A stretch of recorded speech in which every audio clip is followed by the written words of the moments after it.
Hello dear student, welcome back to our YouTube channel Avon study.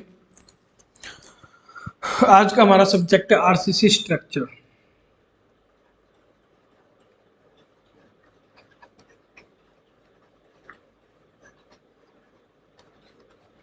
क्योंकि आज क्या है, ट्यूसडे, मंडे और ट्यूसडे को चलता है हमारा आरसीसी स्ट्रक्चर। अब हम जो है, मैंने आप लोगों को चैप्टर सेकंड बता रहा था और चैप्टर सेकंड में डब्ल्यूएसएम चल रहा था हमारा कि डब्ल्यूएसएम क्या होता है। डब्ल्यूएसएम का आज लास्ट टॉपिक है जिसको कहते हैं मोमेंट ऑफ इनर्शिया। तो आज हम मोमेंट ऑफ इनर्शिया के बारे में बात करेंगे। प्रतिरोध आघूर्ण ये क्या होता है, इस पे क्वेश्चन भी बनते हैं आपके। और चलो मैं भी बताता हूँ, आगे पहले लिख लेते हैं। हेडिंग डालिए मोमेंट ऑफ इनर्शिया।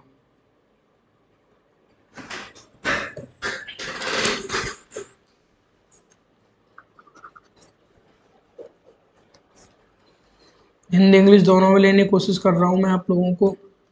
अब जो वीडियो आती है वो हिंदी और इंग्लिश दोनों में आती हैं, फिर भी मैं कोशिश करता हूँ, थोड़ा बहुत आप लोग एडजस्ट कीजिए। मोमेंट ऑफ इनर्शिया हिंदी में कहते हैं इसे प्रतिरोध आघूर्ण।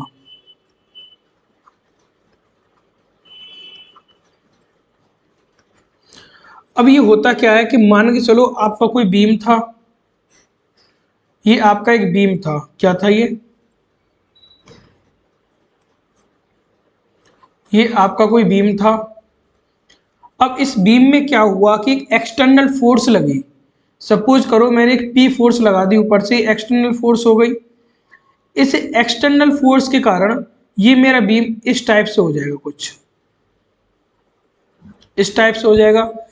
इस तरह की कंडीशन में आना बीम कहलाता है, मेरा बेंडिंग में आ गया। तो इसमें क्या हुआ, बेंडिंग मोमेंट आ गया। अब बेंडिंग मोमेंट को रोकने के लिए जब बीम मेरा इस कंडीशन में आया, तो इसके बीच में प्रतिक्रिया होगी, एक रिएक्शन होगा। वो रिएक्शन होगा कि इस बीम को बेंडिंग में रोकने के लिए जो रिएक्शन होगा, उस रिएक्शन की वजह से एक इंटरनल फोर्स उत्पन्न होगी, एक आंतरिक बल इसमें से उत्पन्न होगा जो इस बेंडिंग मोमेंट को करने से रोकेगा। इसी इंटरनल फोर्स को मोमेंट ऑफ रेजिस्टेंस कहते हैं, इसी को हम प्रतिरोध आघूर्ण कहते हैं। जो बताया था वही लिख दो। जब किसी बीम पर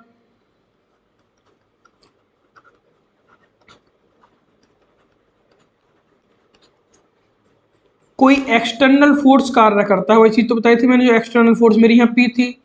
जब किसी बीम पर कोई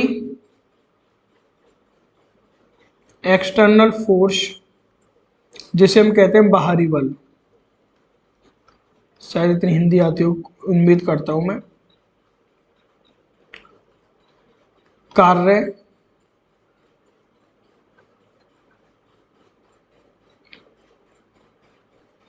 एक्सटर्नल फोर्स कार्य करता है,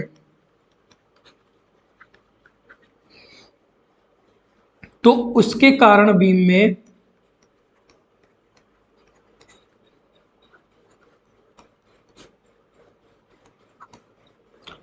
बीम को हिंदी में हम धरण कहते हैं, ध्यान रखना। कई हिंदी वाले कंफ्यूज हो जाए, पेपर में पूछे धरण कैसे कहते हैं। सारी चीजें मैंने बता रखी है, शुरू से वीडियो देखोगे तो आपको मिल जाएंगी। बीम को धरण कहते हैं।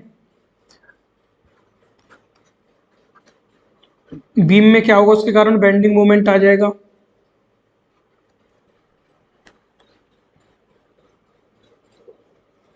बीम में बेंडिंग मोमेंट उत्पन्न होता है। अब मैंने क्या बताया, जब ये बेंडिंग मोमेंट होगा तो इसको रोकने के लिए एक फोर्स लगेगी। तो इस बेंडिंग मोमेंट का विरोध करने के लिए या फिर इसे रोकने के लिए, इस बेंडिंग मोमेंट का विरोध करने के लिए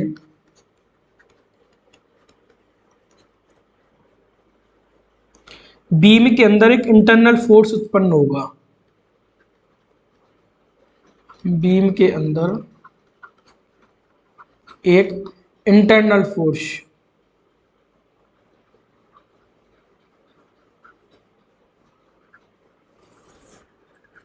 इसका मतलब आंतरिक बल।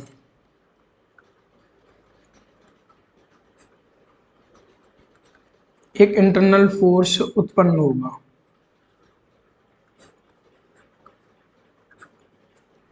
उत्पन्न होगा या उत्पन्न होता है, बात तो एक ही है। उत्पन्न होता है, ये उत्पन्न क्या होगा, क्यों हम कंफ्यूजन डाल, उत्पन्न होगा में शब्दों से बहुत हेरफेर हो जाता है। उत्पन्न होता है, तो इसी को हम मोमेंट ऑफ रेजिस्टेंस कहते हैं, जिसे हम मोमेंट ऑफ रेजिस्टेंस कहते हैं। एक तो ये डेफिनेशन है, एक डेफिनेशन और बताता हूं मैं, उसे लिख लीजिए आप। और या कंप्रेशन फोर्स है एक मेरा, एक होता है टेंशन फोर्स, जो आरसीसी शुरू करने से पहले से ही बताता हुआ आ रहा हूं, क्योंकि यही दो फोर्स हमारे काम आते हैं। और लीवर आर्म होता है एक, जो मैंने भी पिछली वीडियो में बताया था, इससे लीवर आर्म किससे कहते हैं और कहाँ यूज होता है वो। तो इन सभी का गुणनफल ही हमारा मोमेंट ऑफ रेजिस्टेंस कहलाता है। तो डेफिनेशन लिखो, दूसरी डेफिनेशन लिख सकते हो आप, कंप्रेशन, कंप्रेशन फोर्स हिंदी में लिखिए संपीड़न बल।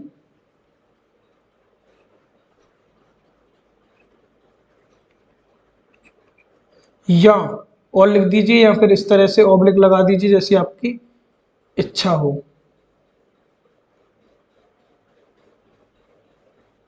तो मैं ऑब्लिक लगा देता हूं। कंप्रेशन फोर्स या टेंशन फोर्स, कंप्रेशन की बात करेंगे तो कंप्रेशन फोर्स लेंगे, टेंशन की बात करेंगे तो तनाव बल लेंगे, मतलब टेंशन फोर्स हिंदी में तनाव बल कह देते हैं। तथा लीवर आर्म के गुणनफल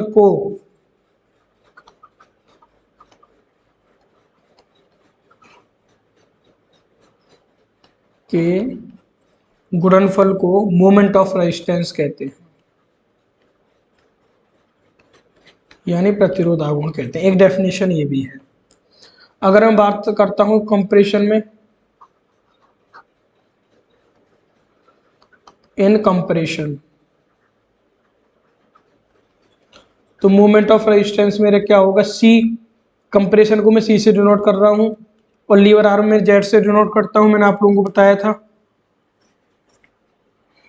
अब आप लोगों को पता होगा, इससे पिछली वीडियो में जेड की वैल्यू मैंने d-x/3 बताई थी। अगर नहीं पता, नहीं याद, तो जाके पिछली वीडियो देखो।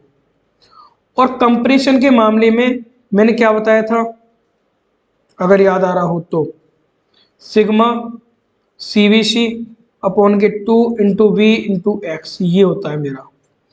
तो कंप्रेशन में यानी कि संपीड़न में, ये याद करने आपको फॉर्मूले, यहीं से क्वेश्चन बनेंगे। संपीड़न में मोमेंट ऑफ रेजिस्टेंस मेरा कितना होता है, सी की वैल्यू कितनी है, सिग्मा CVC अपॉन के 2 × V × x, और ये जेड की वैल्यू मेरी आ गई d-x/3। ये कंप्रेशन में क्या होगा मेरा, मोमेंट ऑफ रेजिस्टेंस।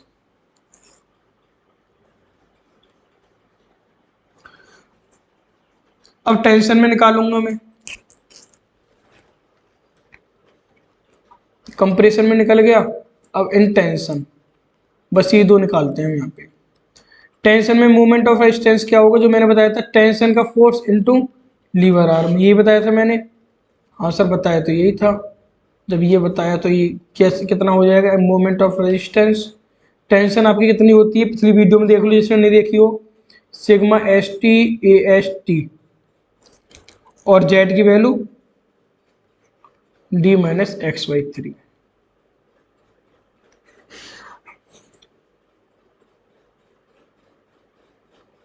एक तो ये वाला फॉर्मूला, और एक ये वाला फॉर्मूला, रट लो, याद कर लो, कुछ भी कर लो, लेकिन कर लो।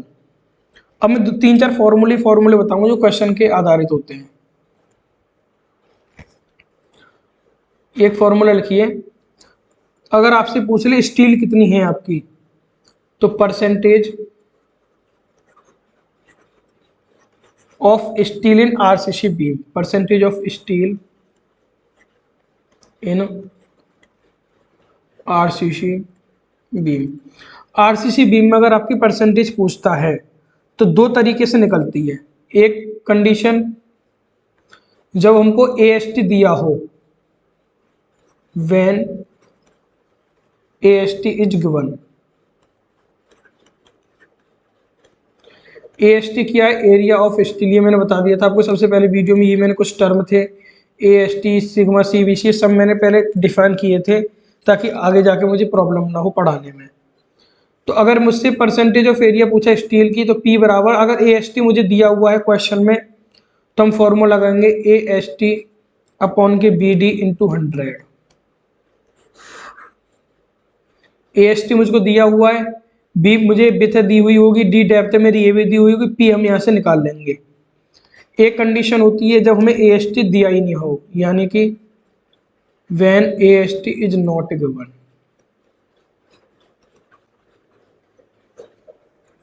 उस कंडीशन में क्या करेंगे हम?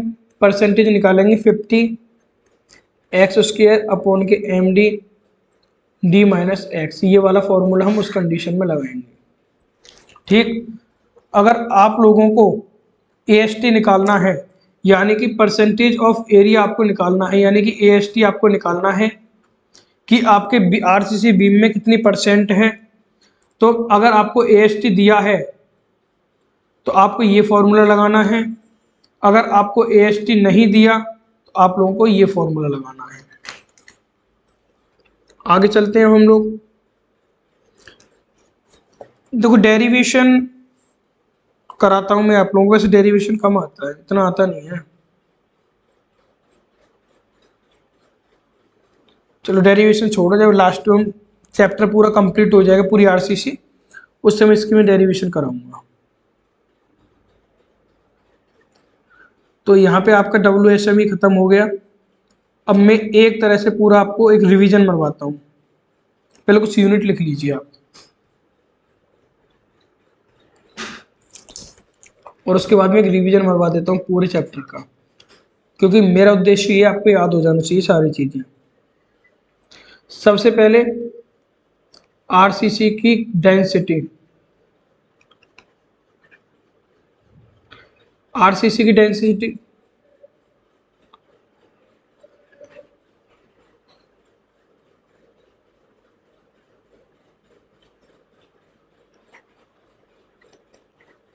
डेंसिटी ऑफ आरसीसी, आरसीसी का घनत्व ये होता है आपका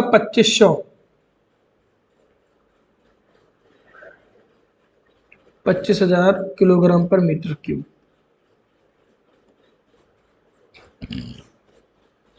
एरिया आप लोगों को पता ही होगा, एरिया किस में लेते हैं? mm² में। स्ट्रेस आप लोगों को पता ही होगा, फ्लो में पता ना क्या क्या लिख जाता है, इतना कभी कभी पेन चलती नहीं, कभी ऐसी चलती है कि पता ना क्या लिख देती है। स्ट्रेस का होता है यूनिट न्यूटन पर mm²। ये यूनिट आपको याद रखनी होंगी पूरी, सभी की सभी जितनी भी यूनिट लिखा रहा हूं मैं। फोर्स की यूनिट होती है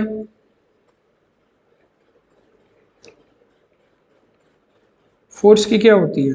न्यूटन, किलोग्राम, फोर्स काफी होती है, आप न्यूटन याद रखो। ऐसा यूनिट लिखा रहा हूं बस मैं। डिस्टेंस की ये मैं वो यूनिट लिखा रहा हूँ, जब आप न्यूमेरिकल सॉल्व करोगे ना तो इसको लेना, मतलब एरिया को mm² में लेना, मीटर या सेंटीमीटर में कुछ नहीं लेना। स्ट्रेस को न्यूटन पर mm²। अगर नहीं दिया है ना तो आप कन्वर्ट कर लीजिए, नहीं कन्वर्ट करना है तो बता दीजिए, बता दूंगा, इसमें कोई फारसी की आंख नहीं है। प्रेशर को भी न्यूटन पर पास्कल में लेना है इसको। जो मेरे बात एक ही है, न्यूटन पर mm² नहीं पास्कल।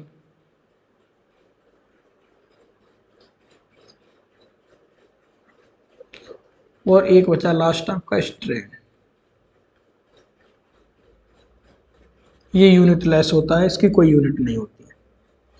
अब मैं एक समरी बनवा देता हूँ, संक्षिप्त परिचय जिसे हम कहते हैं चैप्टर का, जो मैंने आपको पढ़ाया था WSM।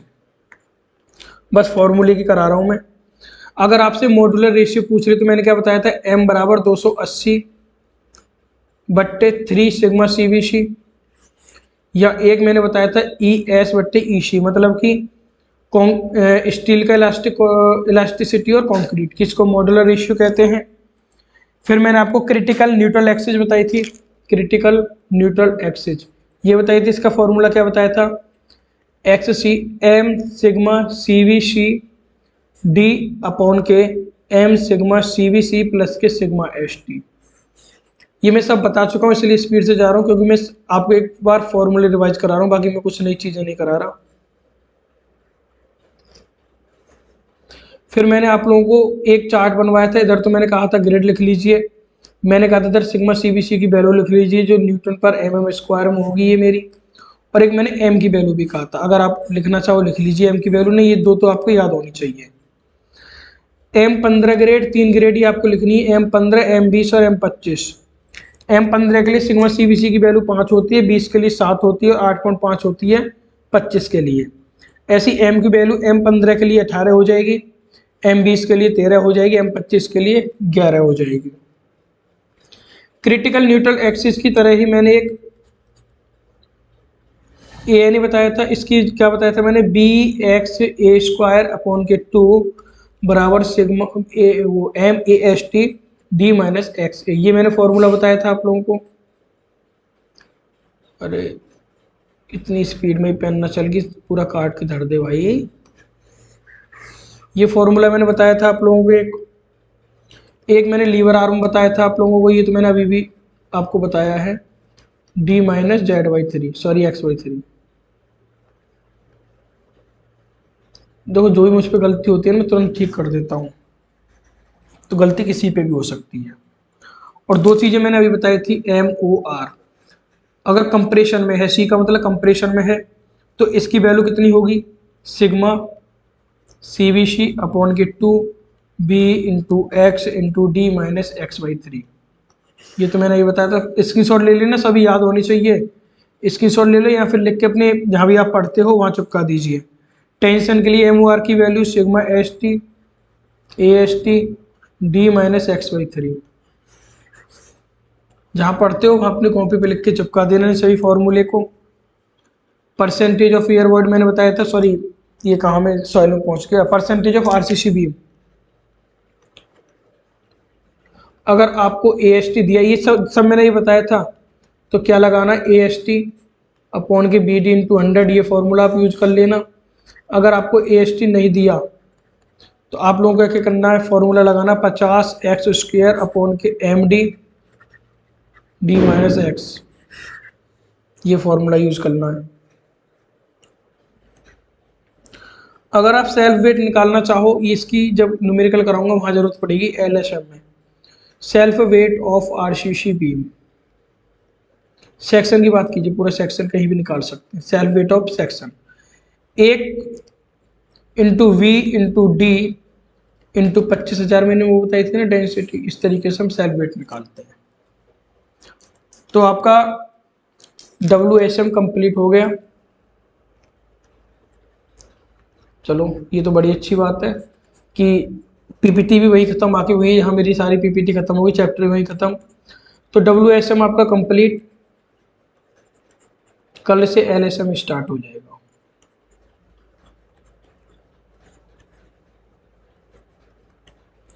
लिमिट स्टेट मेथड कहते हैं हम इसे। अब आप लोगों को दो चीज बतानी है मुझे इसमें कमेंट में, फैक्टर ऑफ सेफ्टी कंक्रीट के लिए कितना होता है, स्टील के लिए कितना होता है।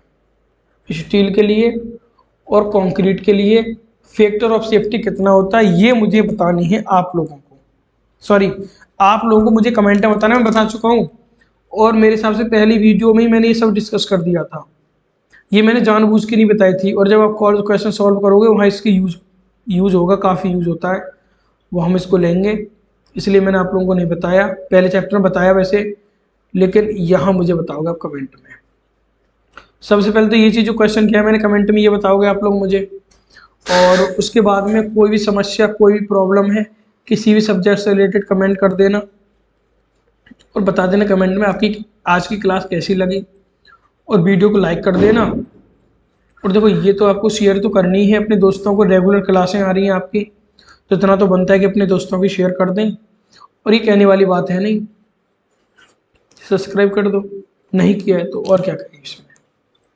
और यार हम वो यूट्यूब पैसे वाले तो है नहीं के ब्लॉग वाले, सब्सक्राइब फॉलो तो भैया स्टडी चैनल, ये तो खुद करना है तुमको।